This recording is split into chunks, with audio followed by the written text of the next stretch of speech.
खूप खूप आभार। ज्या ज्या ठिकाणाहून तुम्ही माझ्यासाठी प्रयत्न केले, प्रार्थना केल्या, माझ्यासाठी नवस बोलले, माझ्या यशाची कामना केली, त्याबद्दल सर्वप्रथम आभार। त्याचबरोबर ज्यांनी माझ्यासाठी काम केलं, अथक परिश्रम केले, कुठल्याही गोष्टीची अपेक्षा न ठेवता त्यांचेही मनापासून आभार। आणि त्या 6,77,000 लोकांचे सुद्धा मनापासून आभार, ज्यांनी अत्यंत कठीण परिस्थितीमध्ये मला मतदान केले।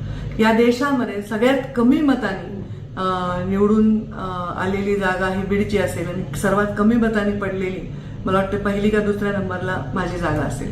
म्हणजे इतकी टफ फाईट या अत्यंत विपरीत परिस्थितीमध्ये मी देऊ शकले ते केवळ तुमच्या सर्वांच्या जीवावर। मी लवकरच येत आहे तुमचे आभार मानण्यासाठी। काही पक्षाच्या बैठका असल्यामुळे मी मुंबईला आणि दिल्लीला जाईन। त्याच्यानंतर मी 12 किंवा 15 तारखेपासून आभार दौरा करणार आहे। तुमच्या सर्वांपर्यंत मी येणार आहे तुमचे आभार मानण्यासाठी आणि तुमचे आशीर्वाद घेण्यासाठी। संघर्ष हा आपल्या जीवनाला 5वीला पुजलेला आहे। त्या संघर्षाला न घाबरता आपण जो लढा दिला त्याबद्दल मला सगळ्यांचा खूप खूप अभिमान वाटतो।